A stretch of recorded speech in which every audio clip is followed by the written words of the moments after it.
Coming up on this episode of the Roundtable. It's a matter of public record that, certain pieces of computer infrastructure have been found to contain chips with little things on them that allow the Chinese to kind of, maybe switch them off or maybe harvest data.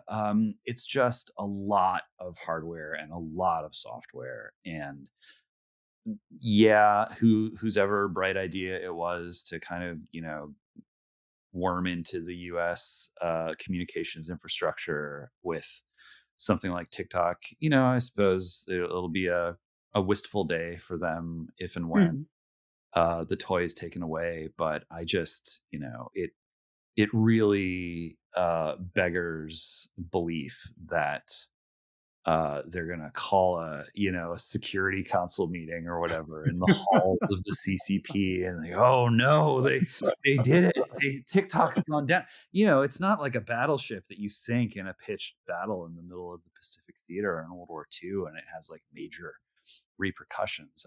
TikTok is a big deal, but it's not the be all end all, and China's a lot smarter than to put all their eggs in that basket. I like imagining, you know what? Like an episode.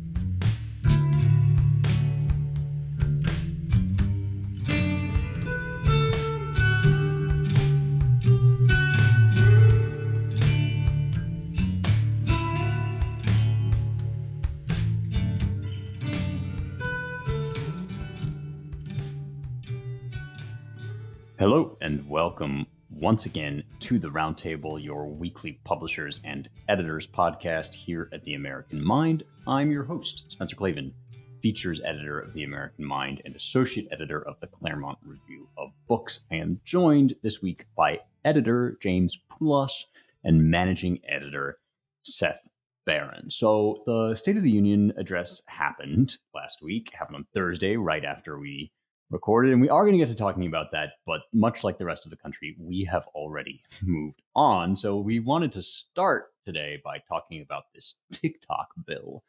This is a bill that has now passed the House. It began in the Energy and Commerce Committee, where it got 50 yes votes and 0 no votes. Now it's passed the House 352 to 65, and it's on its way. It's under consideration at the Senate. What this bill would do, if passed into law, is it would require TikTok's owner, which is a company called ByteDance Limited, to divest its U.S. assets and basically sell off its shares in order to continue to be permitted in the U.S. People are framing this. You'll see a lot of people positively and negatively framing this as a bill banning TikTok. That's not really what it does.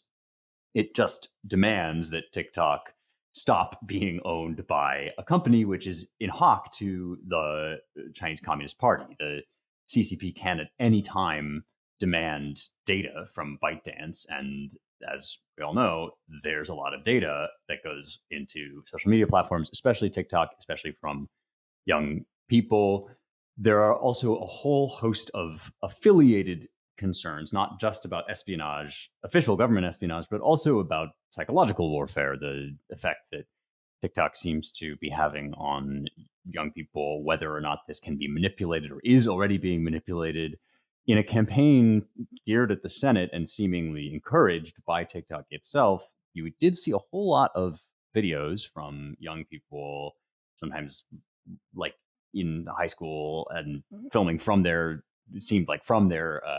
classrooms, saying things like, if TikTok is banned, I will kill myself. So that is not actually a really great argument in TikTok's favor, but definitely shows the pitch of this debate, which is now roiling both sides of America's political aisle. You have your sort of free marketeer types, the Club for Growth, most notably, an anti-tax organization that's against this bill.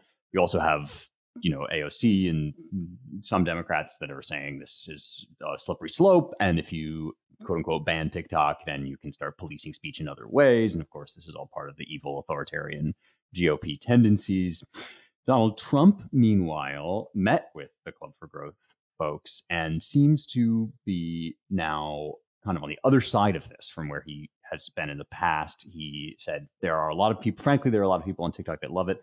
There are a lot of young kids on TikTok who will go crazy about it, potentially signaling that this could be a problem for him with young voters as well. So there's just a lot to say here, a lot to discuss. My first question is, does this bill go too far or not far enough? In other words, is this a problem to start saying which companies can't be on the App Store, or is is it more of a problem than just that this is a CCP owned asset, and should we be more rigorously moving to just axe the whole thing altogether?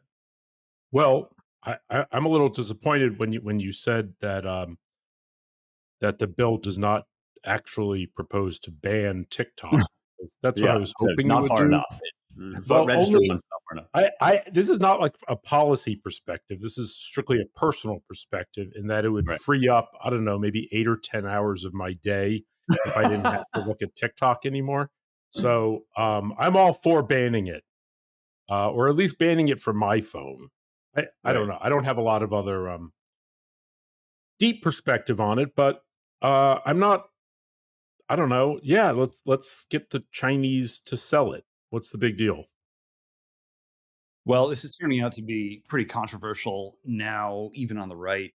You have factions. Surprise, surprise. One of those factions is a kind of down the line, sort of referred to as orange line libertarianism inside the Beltway, sort of establishment libertarianism. Yes, there is such a thing, and that is this is the market, Mo market. You can't just go banning anyone, even if they have sort of Chinese connections. There is a faction which says, well, yes, under normal circumstances, the market is something to be protected. However, it's a reciprocity issue. So it's not really the free market when TikTok is permitted to do business here, whereas comparable US companies are not permitted to do business in China. And that is just a reality of the situation is it's very much a one-way street. And when you consider the myriad ways in which TikTok is at a minimum being utilized by Beijing to its advantage, which can cut in a couple different ways. It can be sort of data harvesting. It can be propagandizing Americans in a more overt way. Or it can be just kind of giving Americans the opportunity to disappear down whatever rabbit hole they want, and in so doing, cease to function as a people or even see themselves as a people. So there's that faction. There's another faction which says, well, the reciprocity thing is a problem, but it's not the main problem. And the main problem is that China is our adversary, and that in America can only really be made great again if technology is aligned with American patriotism and the law reflects that. And so stick it to China and let America do what TikTok does. Let an American company do that, or let an American company take over TikTok. So I think that's faction three. Faction four is like, well, that would sound good, except TikTok is destroying the fabric of American life and sort of ruining the minds and souls of young people. So it's really not that great if an American company takes over that job. In fact, arguably, it could be even worse because China may be taking advantage of us, but they're really not establishing like an evil robo government over American citizens. They're doing that to their own people.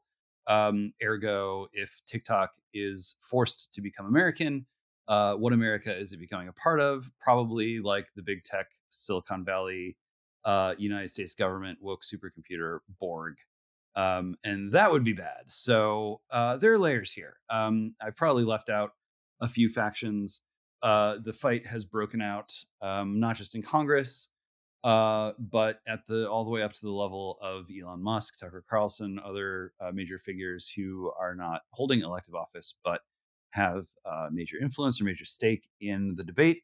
And gosh, I mean, I'm kind of sitting here going, yes, we should have thought about that. When when this whole insanity first began with TikTok, and indeed with the Obama administration's policy of just turning the leading tech companies into, cartel-like supercorps.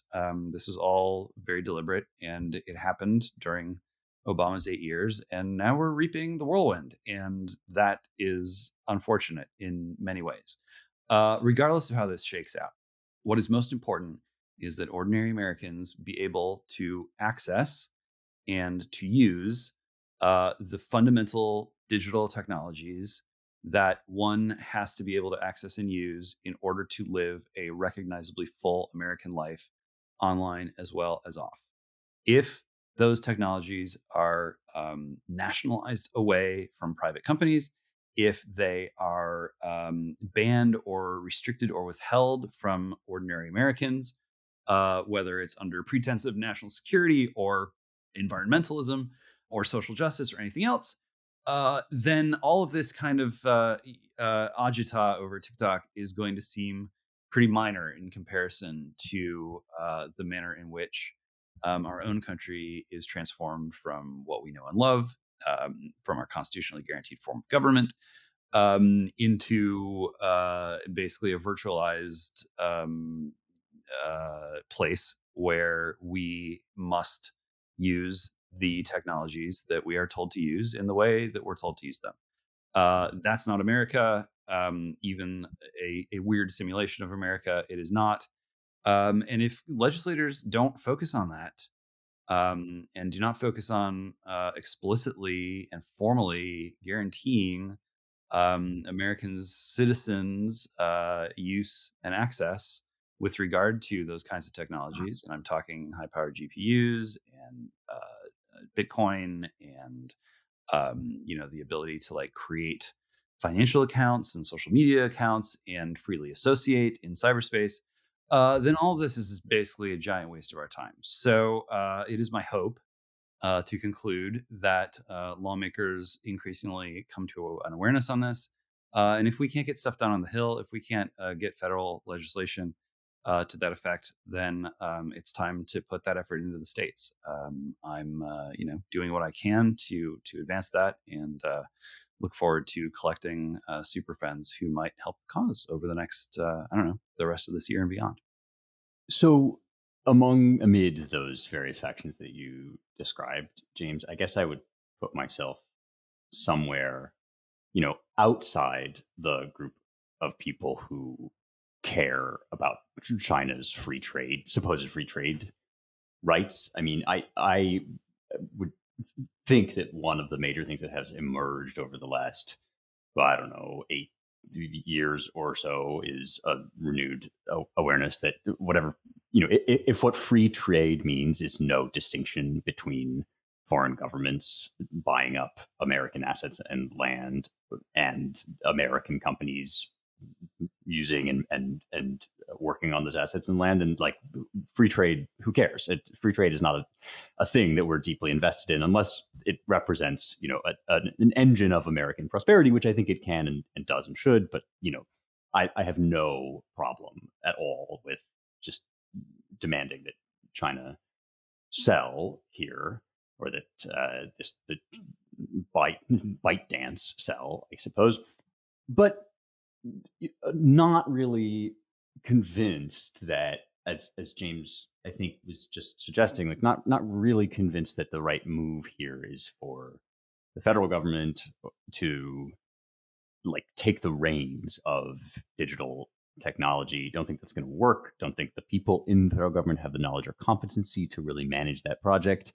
And also, much as I would like to join Seth in outsourcing my personal self-discipline to legal action, and it would be great if somebody wrote a law that said, for instance, that I had to go to the gym every day.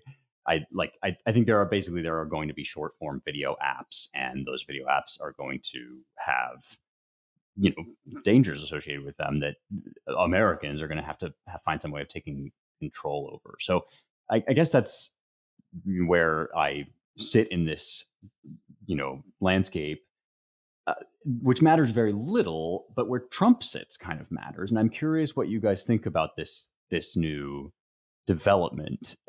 Is this like an electoral, sort of a canny electoral move on his part? Are there donors involved? Like, what do you think is behind the whole Trump position on this? Sometimes I get the feeling that Trump is a little reactive, Mm-hmm. and maybe, I mean, I guess you can call it 8-dimensional chess, or you can just call it like obstinate. I don't know. It seems like maybe whatever they're for, I'm against it. Something like that. He Mm-hmm. just This is a new, this is just his new contrarian take on things. I can't No, imagine that it's like deeply, deeply thought out. But maybe I'm I wrong. think. Well, I mean, he's got this famous kind of instinct for where people's mood is at and what's going to be popular and what's going to make people like him.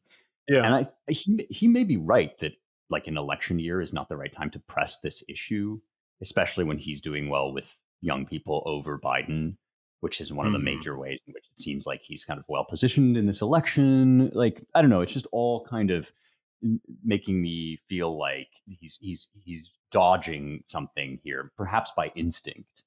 That he may have a point. I don't think he really has a point. Like, who cares if young people like a Chinese spy app? That's not a real argument, but it might be a consideration in an election year. That's basically what I think is going on. If you're China, so now let's say you are Xi Jinping or you're the CCP, like, what's your move here? You basically, it seems like you have the option of selling and attempting to influence TikTok, retain some control over this asset indirectly. Let's say the bill passes, I guess, right? You can sell or you can nuke it and then cause presumably some chaos electorally, socially in the states. What do you think they are going to do if this bill passes? Oh, I think they have many levers to Mm. work, and this is ultimately just one of them. For all of the justifiable concern over the size and the scope of the information that flies around due to the enormous dedicated user base of TikTok. The Chinese walked off with our GAO database, years ago. They bought the Grinder database. It's just, it's like the the famous quote about there being a rifle behind every blade of grass in the United States, and that's why it would be not a good idea for the Japanese to try to invade the mainland U.S. Hmm. There's like someone working for the Chinese government behind every blade of digital grass, and they have many tools, and they're going to continue to use them.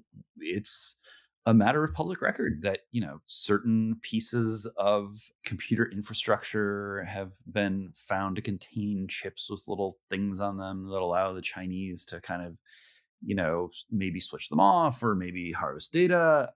It's just a lot of hardware and a lot of software, and yeah, whose ever bright idea it was to kind of worm into the US communications infrastructure with something like TikTok. I suppose it'll be a wistful day for them if and when Hmm. the toy is taken away. But I just, it really beggars belief that they're gonna call a security council meeting or whatever in the halls of the CCP, and they, oh no, they did it. TikTok's gone down. It's not like a battleship that you sink in a pitched battle in the middle of the Pacific Theater in World War II, and it has like major repercussions. TikTok is a big deal, but it's not the be all end all, and China's a lot smarter than to put all their eggs in that basket.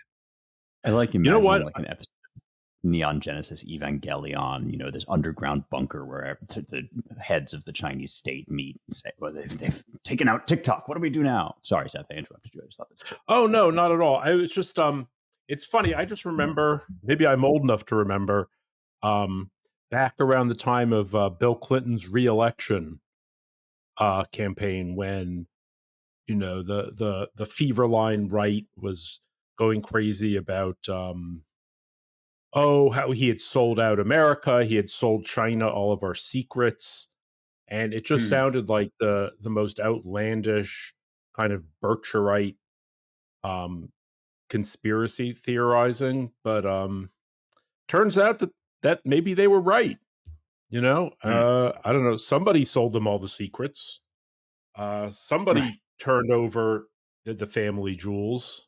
So I don't know. It's funny because just at the time it seemed like ludicrous, Yeah, but yeah.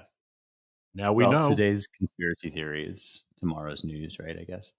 Um, yeah, I think like I was talking to Dan Mahoney on the Claremont Review of Books podcast for an episode that will come out later, and we were chatting about. He's got a piece about Russia, and he said, these guys like Navalny and Dugin, they become these big emblems of American news because we can only fixate on sort of one like morality tale per minute, basically. But like Putin never met Dugin, and Navalny's not that big a deal. And what James is saying is maybe similar about TikTok. It's like we will now fixate on this one thing and imagine that by resolving this issue, we've resolved the larger problem. But in fact, like, what we're really dealing with is a civilizational level conflict.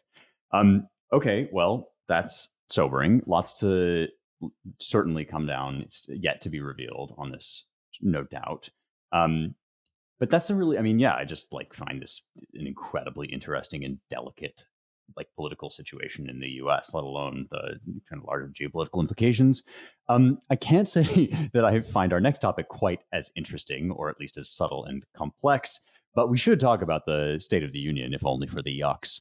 Um, as I said last Thursday, Biden gave his third State of the Union address. It was sort of previewed as this momentous occasion. Certainly, it's kind of the launch, I guess, of his reelection campaign. If that campaign wasn't already launched in earnest, Trump had already, as we discussed last week, kind of bagged the nomination for real, and so this presumably was the first foray of like Biden 2024 into the world. If it's any indication of what that's going to look like, it's like very, very loud, really screamy.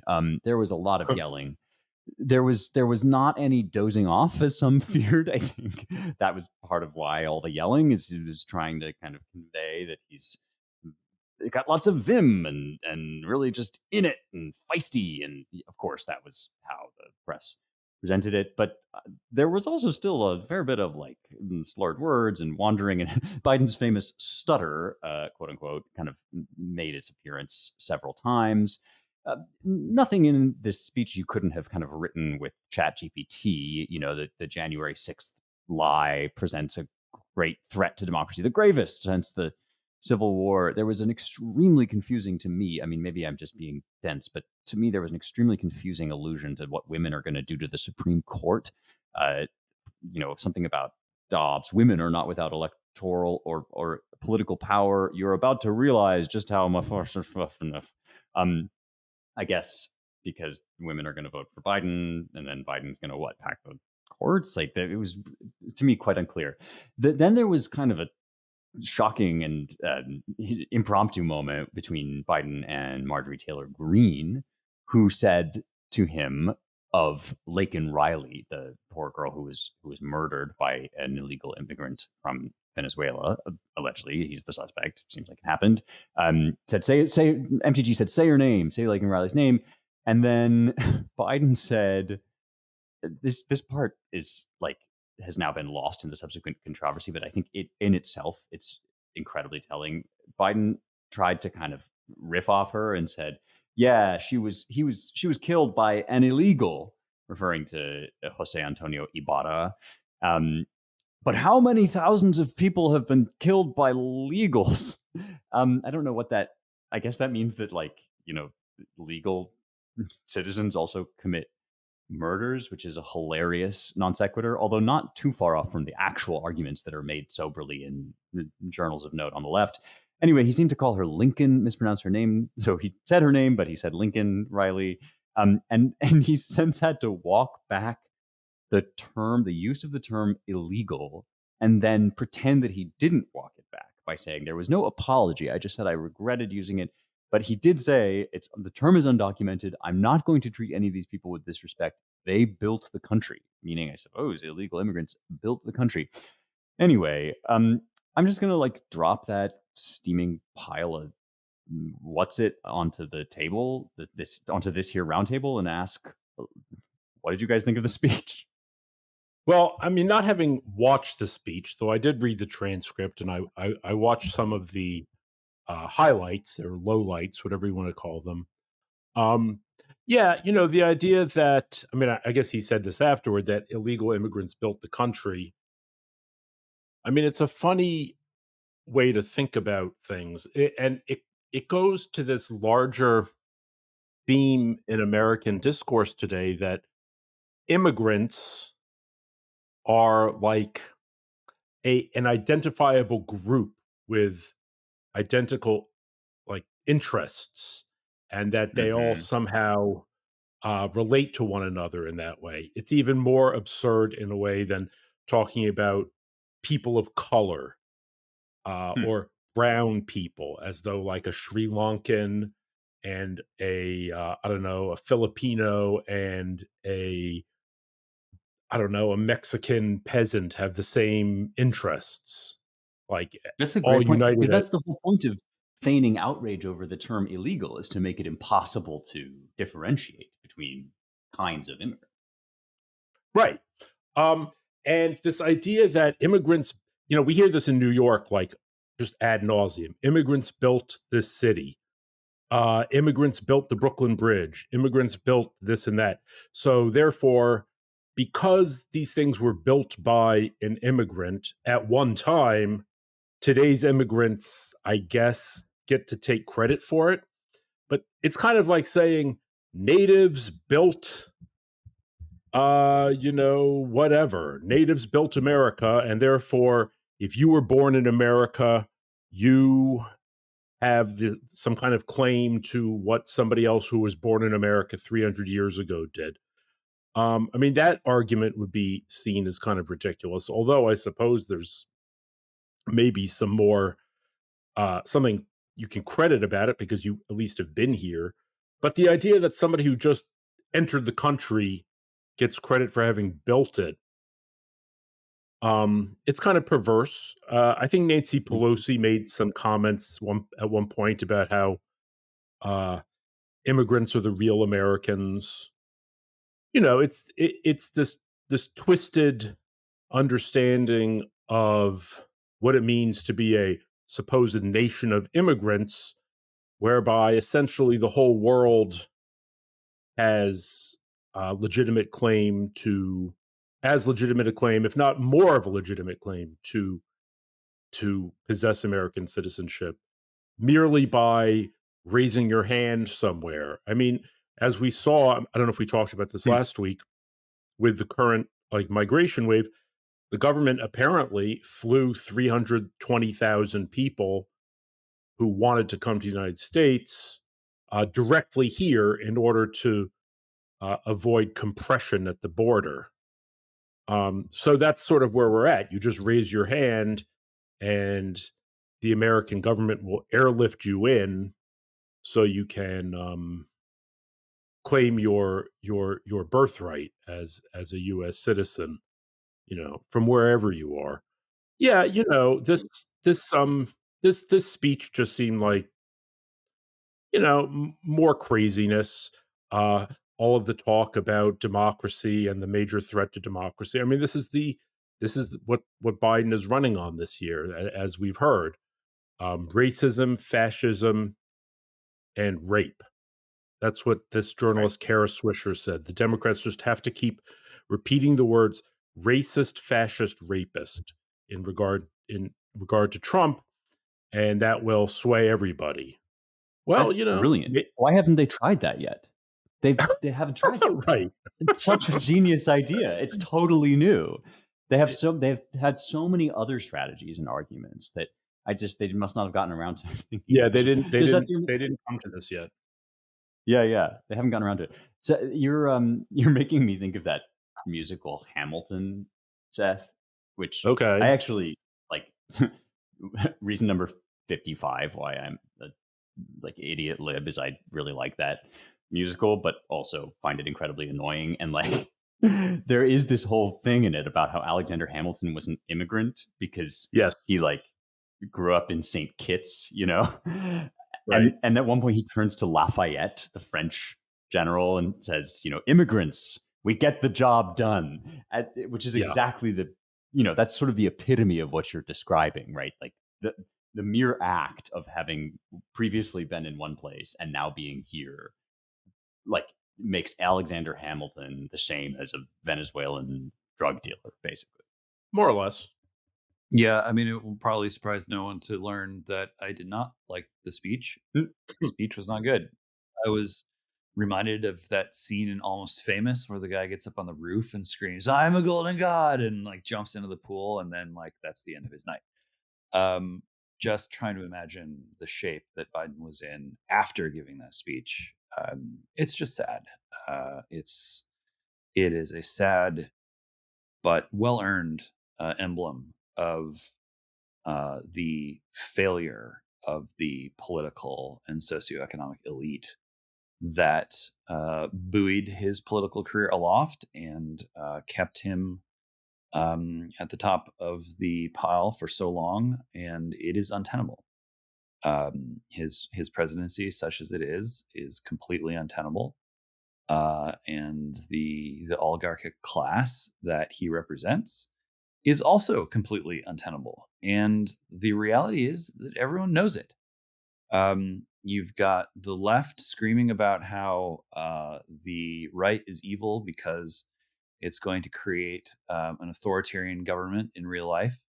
And then you've got the right screaming about how the left is evil because they're going to create an authoritarian government on the internet and onboard all of us into it, whether we like it or not. Um, Behind both of those impulses, and I'm not drawing some kind of moral equivalence here. It's just the this is the terms of the debate.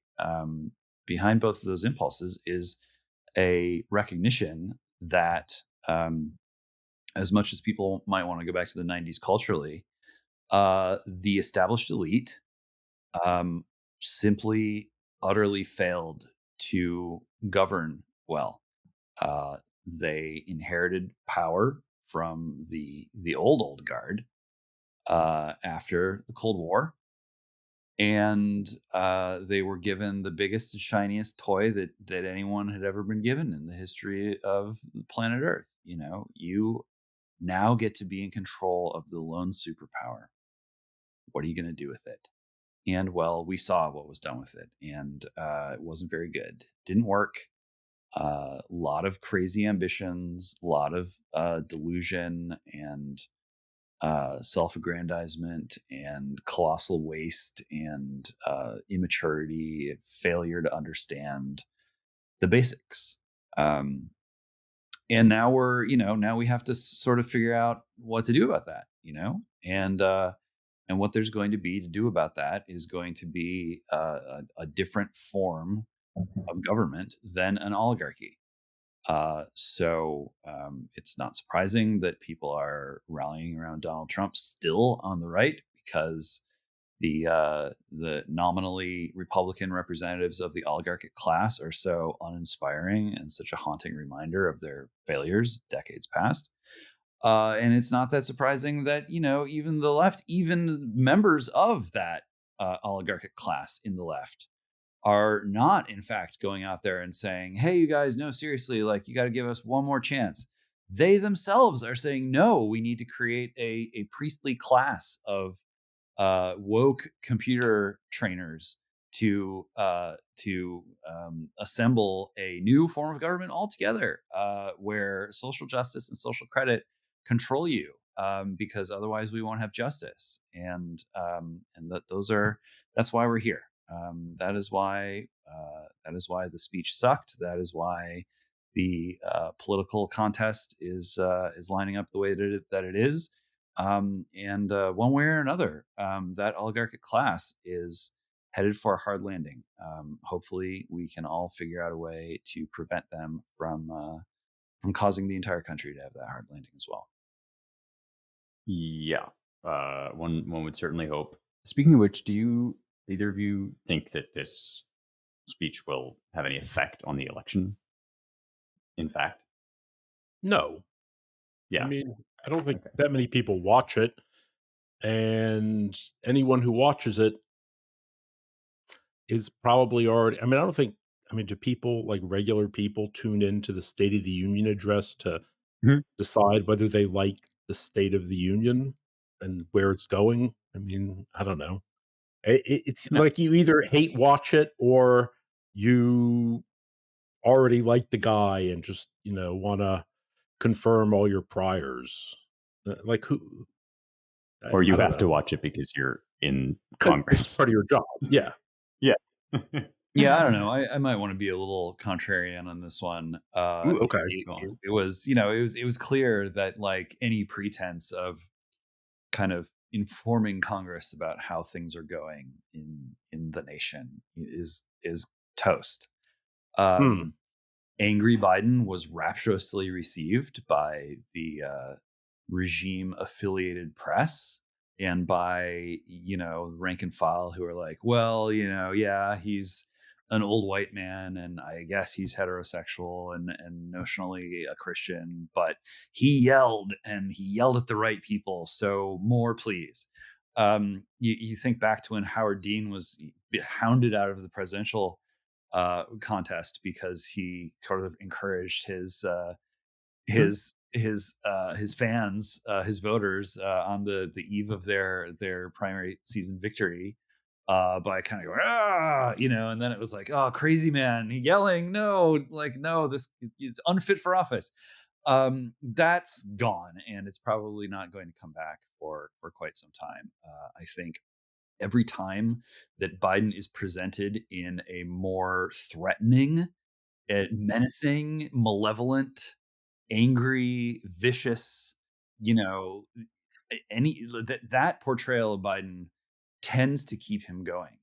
And Hmm. there's a whole sort of superstructure of opinion and propaganda that is right there to just keep juicing him and keep juicing his public appearance, with that kind of vitriol. Mhm. So I think we're going to get more of this. I don't think we're going to get Biden hiding in his basement like last time around, sort No. of phoning in these kind of like, oh, we'll get back to normalcy and we'll come Right. together. And yeah, that's toast. So I Yeah, but saw in the speech a harbinger of the rest of how Biden's going to be presented, and probably a reinforcement of that by other candidates up and down the chain. well, yeah, but see, the funny thing is his handlers think the way to counteract the impression that he's a doddering, senile old coot is to have him yell and scream. But what they're missing is that yelling and screaming is exactly what doddering, senile old people do when they get confused and upset. So, like, they have this idea, let Biden be Biden. Now, letting Biden be Biden is like he's all I mean, it's not like he was ever known as like this funny guy. He's just nasty. He's like a Right. nasty person who when he was sort of more like compos mentis, he could like um just get away with being glib and smug and everything. But now he just keeps dropping the plot and like losing the thread or whatever. Maybe I mix those up. And yeah, and here's the thing. Every single person has had experience with old people who are kind of losing it. And everyone can see it. You can't really hide it. Hmm. Um it's like obvious what's happening. So having him yell and scream, I think they may think it makes him seem like some kind of, you know, I don't know, some kind of Jeremiah thundering down all of his rage and anger, but it doesn't come off, I don't think, as particularly prophetic, and more just like pathetic. Yeah, perhaps so. I mean, he's only vaguely approximating the kind of completely delirious rage that you see coming from people who are, not old white male heterosexual Christian men.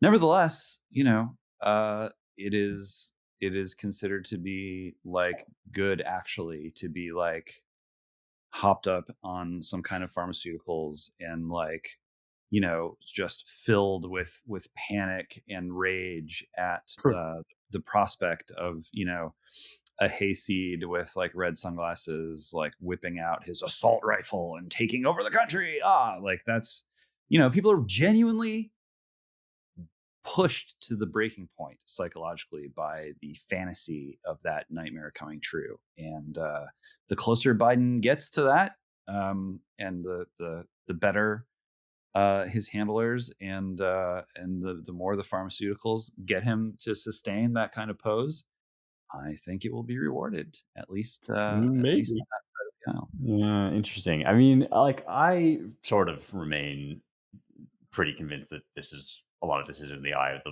beholder. Although I'm interested by James's point that this like might at least gin up, you know, rage that would otherwise be latent, and that rage now plays in this new way and is in fact kind of a badge of moral honor, and therefore invites others to kind of mimic it in politics now.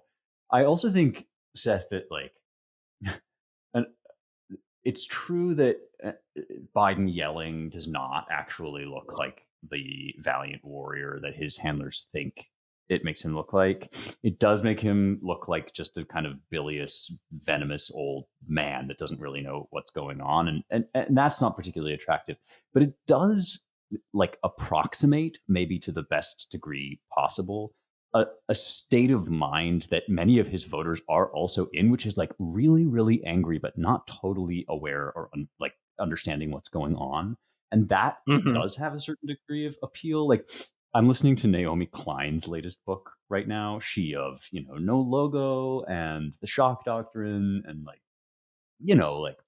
just old movement leftist. And she comes across as like this, you're nice kind of boomer mom who you talk to and you're like, you just don't you don't know anything. Like she just talks about this stuff that is right out of the New York Times, and she'll be like, the graves that they uncovered at the burial site, the mass graves in Canada and you're like, did you just not notice that they like none of those have actually been confirmed, and so there is like this vibe maybe that ironically an angry old man can kind of tap into, which is like I feel a lot of rage and I'm just very noble in my rage and I'm totally like confused about what's going on, but I feel good about it. I don't know, maybe just a thought. Yeah, Anyway, it could be. uh, The whole like yeah, yeah. sorry, but like the whole women's march hat, Yes, yes, uh yes. This spot. screaming, and then you see it with the all of the Gaza stuff, like these people Exactly. just rending their garments and shrieking and pretending to cry. Yeah, it very hopped up. Sort of reads like massive sexual frustration on a like community level. Yeah, so Sure. maybe that plays. I mean, I talk to people like you were saying last week, I think, that on Gaza you get these videos on like Instagram from people who say, I didn't even know that there was an Israeli occupation until 5 minutes ago, and now like I have the most passionate opinion about it. There's Yeah. something about that. I do talk to people all the time who will like solemnly. So, what do you think about this? They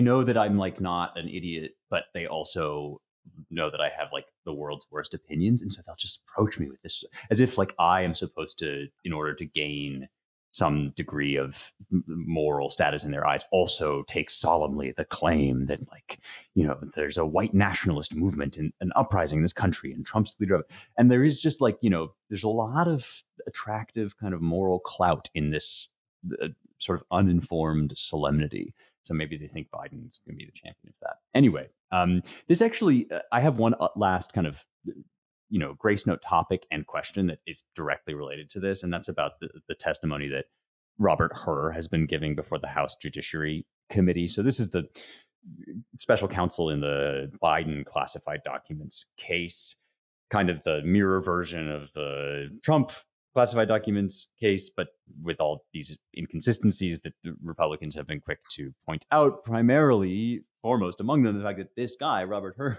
came out and said, like, look, I can't put Biden before a jury because he's got like serious memory issues. And they'll just think he's kind of a nice, sympathetic old man that doesn't really know what's going on. So now he's testifying for the House, and something struck me. His transcript, the transcript of his interview with Biden, which went on for like 5 hours, is now public and available to read.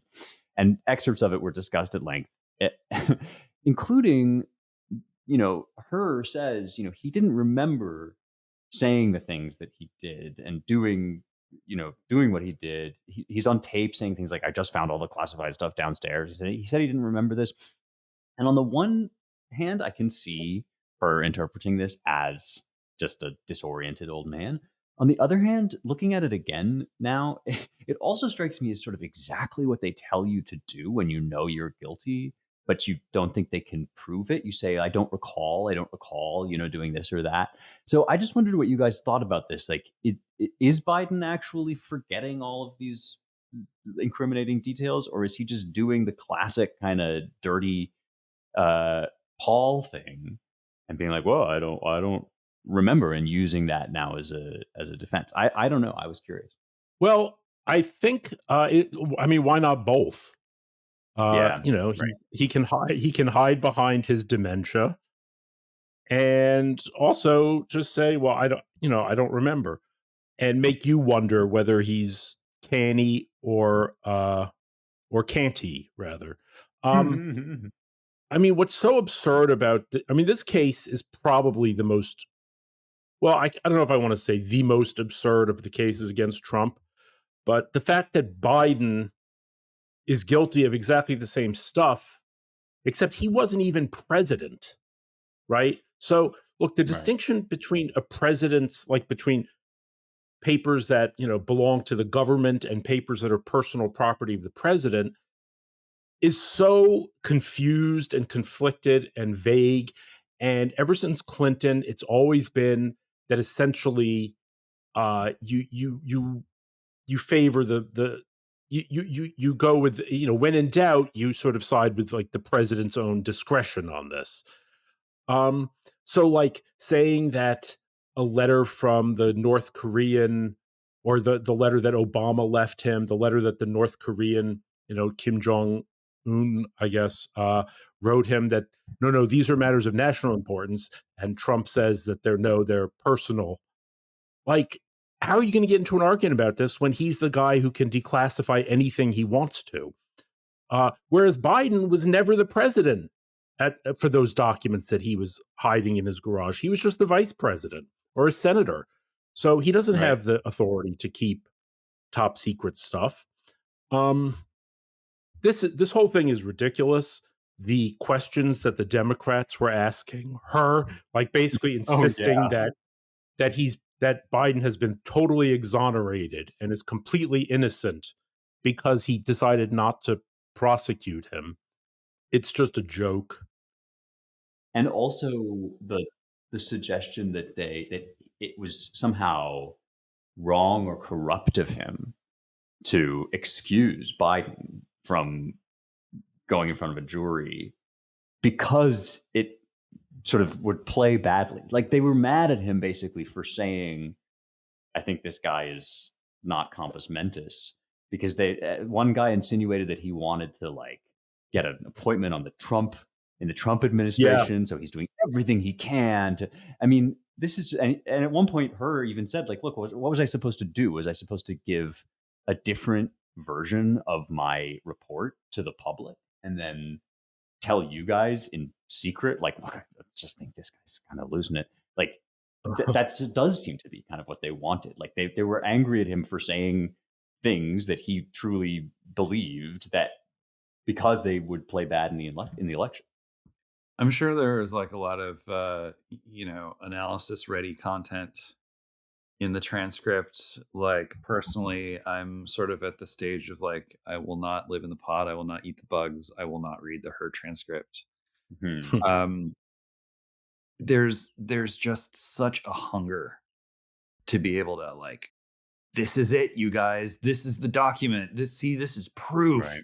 This is proof that Joe Biden is like, is really like has one brain cell left in his head and it's rattling around. No, this is proof that actually, and it's just, we are just choked with legal documents and legal arguments and hostile questioning as a people. Yeah. And what good has it done us? Oh, well, the bad guys go to jail sometime.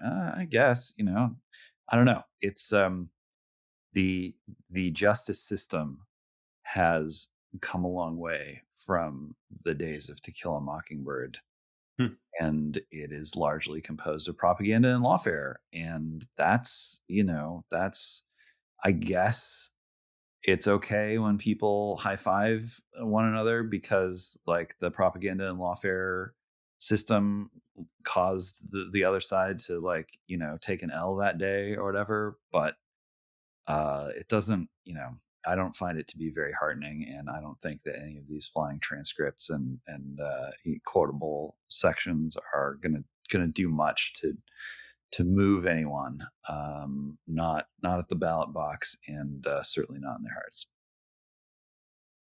Yeah, we were talking a little bit about this last week too with Trump. There's a similar like longing to uncover something that at long last is just gonna do away with him, as if that is gonna resolve the issues that he represents. And definitely with Biden, there is kind of a corresponding yearning on the right. I think you saw some of this actually with the Jeffrey Epstein stuff too, where they got the list, and everybody was treating it like now we know that there is this big pedo cabal, and obviously, like Epstein Island was a moral atrocity, and the whole thing was obviously, skeevy and probably demonic in the extreme.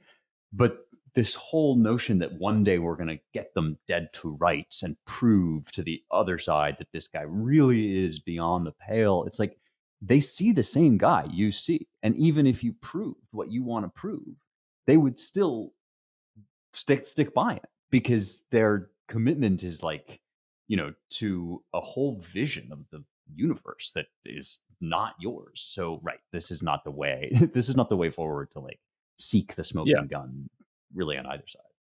And you do see it on the other side. Like I mean, I don't Yeah. watch the show, but I saw this clip of Stephen Colbert. Now, usually he comes off, he's like incredibly glib and incredibly smug. But in Right. this one clip I saw, okay, he has his glasses off and he's just fulminating and he's in a total state of panic, Mm. demanding of the camera to know, like, when will people say enough is enough? Why are we bothering? Why is Trump being allowed to go through this whole process where we know he's guilty? We've all seen the evidence. We know that he's done these things, and yet we're somehow permitting the wheels of justice to grind so slowly that he could possibly be elected before he's convicted and executed, presumably. So, I mean, this kind of like ferocious, what do you call it? Like insistence that that we already know the truth about it. The truth is so manifest. How come everybody doesn't see it?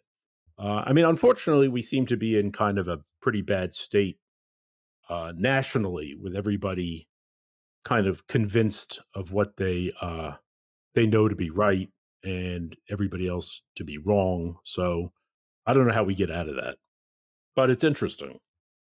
Yeah. Well, not through transcripts and probably not through a presidential election either, to be perfectly honest. Yeah, I think like a lot of this kind of to me drives home the limits of resolving the kinds of conflicts that we are having through like grand, blunt instrument, Götterdämmerung style political conflicts, tempting as those are, and addicted to them as we seem to be. But instead of reading endless legal transcripts, what you should really do is read the damn site. We have a website where you will find text that does not stultify, but rather enlivens and energizes you to go forth and act in the world, take action in your life, as insofar as prudence and the right may dictate. So go to AmericanMind.org, check out the pieces there. They are all really good, and we will guide your reading. Just a few that we particularly think you should look at. This one that I have chosen this week went up right after our episode last week, so I think I still get to cite it this week. It's called Swiftian Normality and the Freak Right by Edmund Smirk, one of my favorite online Twitter pseuds. Longtime follower, first-time publisher am I of Edmund's. I just think he's terrific. And this is the argument that I have been wanting people to make, or somebody to make, for the longest time, that like normalcy is what we are aiming at here. And neither political party is particularly, neither group of political obsessives is particularly attuned to what normalcy actually looks like and how to reach normal people and how to communicate. As in evidence, Smirk argues by the fact that the right has chosen the freak right, the extreme sort of like culturally addled right, has chosen none other than Taylor Swift as a hate object. And Smirk just argues at length that this is a colossal self-own and also symptomatic of a certain like just total lack of self-awareness and on the part of those that care very deeply about politics and are invested in many cases the right things, and based broadly, speaking, on the same side as those of us on this podcast, but have just allowed the online brainworms to colonize them in some deep way. Smirk kind of argues that you got to claw your way out of that cave and instead focus on reaching the many, many Americans that don't actually want to be downwardly mobile or to have their towns overrun by illegal immigrants or like murderers and rapists, but instead want to live kind of like the life of what he calls the real American princess, which is what he says Swift is and what she represents. He also sort of aligns her with this other figure, Caitlin Clark, the openly Catholic women's basketball phenomenon. So just a really, I think, smart piece and well executed by Edmund Smirk. Swiftian Normality and the Freak Right. Seth, what do you got? Yeah, that was a very good piece, and I'm glad to have Edmund Smirk in our roster.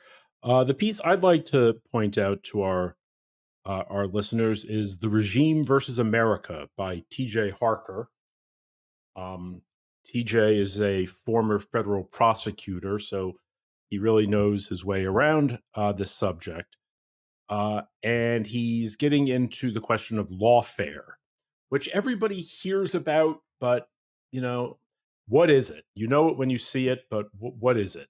So he does a taxonomy of lawfare, looking at all the various ways in which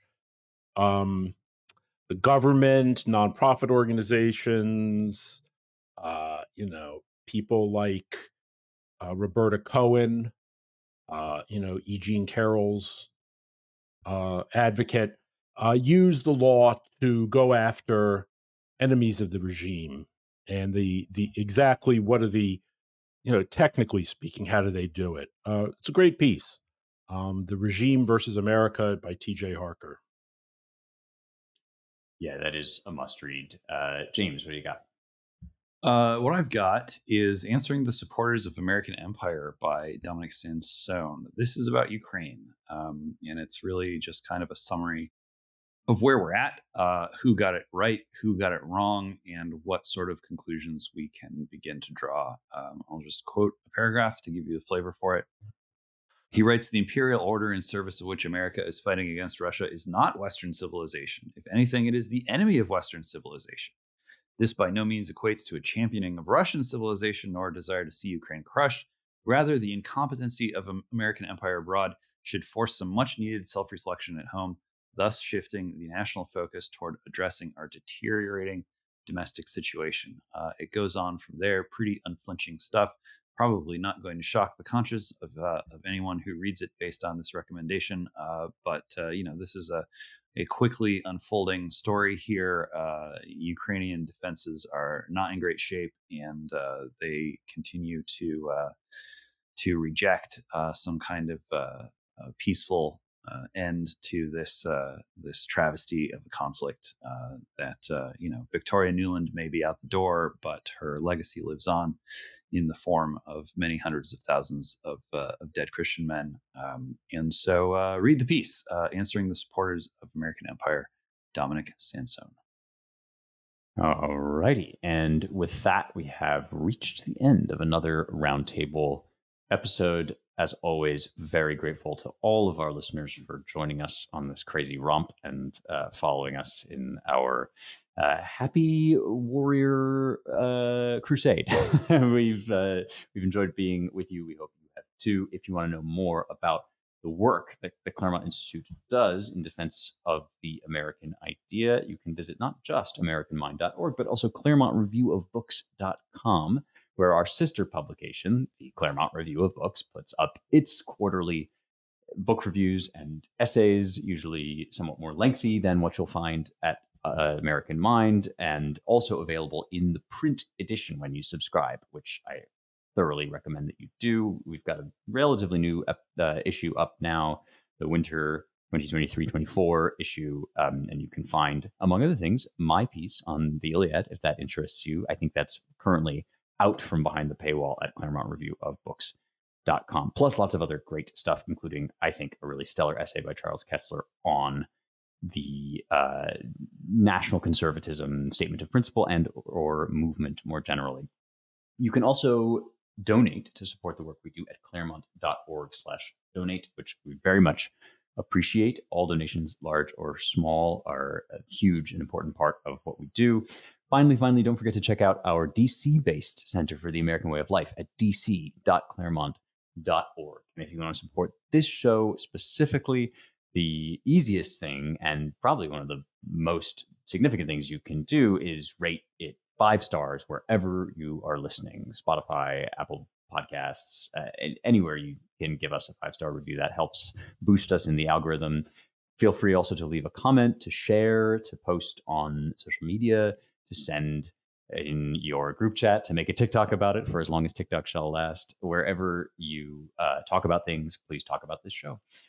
That's it for us. Thanks to our engineering and editing crew, Jake Gannon and Logan Zeppieri, and thanks to you all for listening. We will talk to you next week.